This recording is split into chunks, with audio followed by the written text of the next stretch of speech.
नमस्कार, मैं हूं रविंद्र साहू और आप देखना शुरू कर चुके हैं KMS करियर टीवी।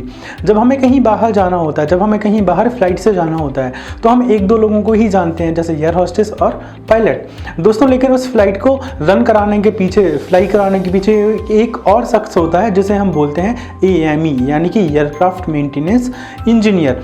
तो दोस्तों आज के इस खास शो में हम बात करने वाले हैं एयरक्राफ्ट मेंटेनेंस इंजीनियर की। यदि आपको AME करना है तो उसकी एलिजिबिलिटी क्या होती है, उसकी एज लिमिट क्या होती है और मिनिमम क्वालिफिकेशंस क्या क्या होती हैं, ये सारी की सारी बातें हम डिस्कस करेंगे आज के शो में। दोस्तों यदि आपको AME यानी कि एयरक्राफ्ट मेंटेनेंस इंजीनियरिंग करना है तो ये 2 साल का कोर्स होता है।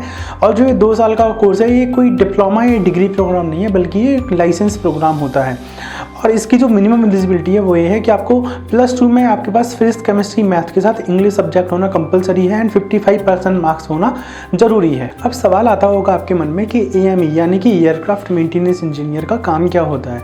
तो दोस्तों आपको बताता हूँ कि जब फ्लाइट कहीं से आती है और लैंड होती है एयरपोर्ट में एंड जब उसे दोबारा से टेक ऑफ करना होता है, तो टेक ऑफ करने के पहले हर एक फ्लाइट का 2 तरीके से क्या है चेकअप होता है। फर्स्ट मैकेनिकल लेवल पे और सेकंड एवियोनिक्स लेवल पे। अब मैकेनिकल लेवल क्या होता है? मैकेनिकल लेवल मतलब कि जो भी मशीनरी पार्ट होता है उसका, जो मैकेनिकल मशीनरी होती है उसका चेकअप होता है। और एवियोनिक्स क्या होता है?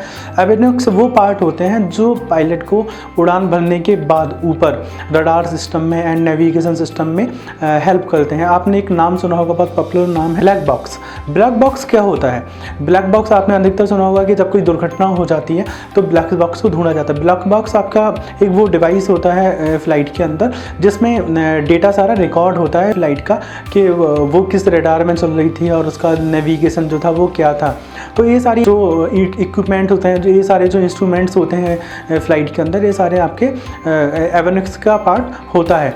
और जो एवियोनिक्स और मैकेनिकल लेवल पे जो सारी जांचें होती है, जो भी चेकअप्स होते हैं, वो सारे के सारे AME यानी कि एयरक्राफ्ट मेंटेनेंस इंजीनियर करता है। दोस्तों अब एक बात और आती है कि जो एयरक्राफ्ट मेंटेनेंस इंजीनियर होता है उसकी सैलरी बहुत अच्छी होती है और एक अच्छी लाइफस्टाइल होती है, महत्वपूर्ण भूमिका होती है, क्योंकि कोई भी फ्लाइट एक एयरक्राफ्ट मेंटेनेंस इंजीनियर के सर्टिफिकेट के बिना क्या है फ्लाई नहीं कर सकती है। इसके अलावा अब बात करते हैं एलिजिबिलिटी की। अगर आपको AME यानी कि एयरक्राफ्ट मेंटेनेंस इंजीनियरिंग करनी है तो आपको आपके पास +2 में फिजिक्स, केमिस्ट्री, मैथ के साथ इंग्लिश होना कंपलसरी है। एंड जब आप एडमिशन लेने किसी भी इंस्टीट्यूट में जाएँ, किसी भी कॉलेज में जाएँ जो AME करवाते हैं, तो आप एक बात का हमेशा ध्यान रखें कि वो इंस्टीट्यूट हमेशा वो इंस्टीट्यूट अप्रूव्ड होना चाहिए DGCA से, मतलब कि वो इंस्टीट्यूट आपका directorate general of civil aviation से अप्रूव्ड होना चाहिए। ये 2 साल का आपका लाइसेंस प्रोग्राम होता है और इस लाइसेंस प्रोग्राम में क्या होता है कि आपको 300 आवर्स से ज़्यादा की ट्रेनिंग दी जाती है लाइव एयरक्राफ्ट में। यानी कि आपको एक लाइव क्राफ्ट मिलेगा और उसमें आप 300 घंटे से ज़्यादा आप उसमें काम करेंगे, उसे आप चेकअप उसके सारे करेंगे। ये सारी चीज़ें क्या है AME इंजीनियर को, AME में यानी कि एयरक्राफ्ट मेंटेनेंस इंजीनियर को सिखाई जाती हैं। एंड फिर दुनिया में जितनी भी एयरलाइंस कंपनी हैं वो AME इंजीनियर्स को क्या है जॉब ऑफर करती हैं। AME करने के बाद जो आपको सैलरी ऑफर होती है वो बहुत सारी एयरलाइंस कंपनीज हैं दुनिया में जो आपको सैलरी ऑफर करती है। और इन जनरल जो सैलरी होती है वो आपकी शुरुआत में 30 से 40 हज़ार होती है और जैसे जैसे आपका एक्सपीरियंस बढ़ता जाता है और जिस लेवल की आप एयरलाइंस कंपनी ज्वाइन करते हो आपकी सैलरी भी उसके साथ बढ़ती जाती है। तो ये बात तो थी सैलरी की।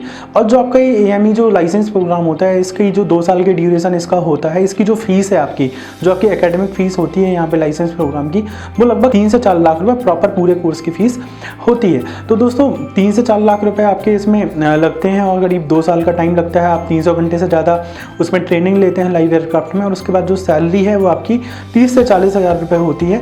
मैं समझता हूँ कि एक अच्छी लाइफस्टाइल होती है। एक AME इंजीनियर की कभी महत्वपूर्ण भूमिका भी होती है उनकी, क्योंकि कोई भी फ्लाइट एक AME के सर्टिफिकेशन के बिना क्या है टेक ऑफ नहीं कर सकती। सो फ्लाइट के सारे इंस्ट्रूमेंट सही से काम कर रहे हैं या नहीं कर रहे हैं, एवियोनिक्स और मैकेनिकल लेवल पे कोई प्रॉब्लम तो नहीं है फ्लाइट में, ये सारी की सारे जो चेकअप्स होते हैं, जो जांचें होती हैं, ये सारी जांचें AME यानी कि एयरक्राफ्ट मेंटेनेंस इंजीनियर करते हैं। और सैलरी अच्छी होती है, लाइफस्टाइल अच्छी तो है ही है। अब बात करते हैं उन कंपनीज़ की जो क्या है इस फील्ड के लोगों को क्या है जॉब प्रोवाइड करती हैं। हमारे इंडिया में यदि बात करें तो एयर इंडिया है, एयर एशिया है, इंडिगो है, स्पाइस जेट है, पवन हंस है और आपका बोइंग है। ये बहुत सारी तमाम MNCs कंपनीज़ भी हैं इस फील्ड में जो क्या है जॉब ऑफर करती हैं।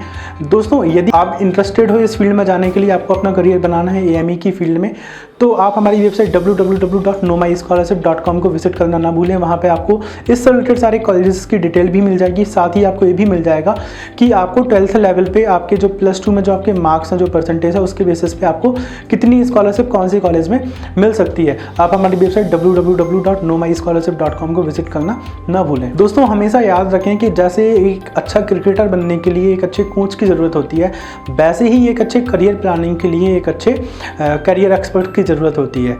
सो दोस्तों वेबसाइट को विजिट करना ना भूलें, रजिस्टर करना ना भूलें। और यदि आप हमें फेसबुक में देख रहे हैं तो वीडियो को लाइक करें, दोस्तों के साथ शेयर करें, और अगर आपके मन में कोई सवाल है तो उसे कमेंट बॉक्स में पोस्ट करें। यदि आप हमें यूट्यूब में देख रहे हैं तो चैनल को सब्सक्राइब करना ना भूलें।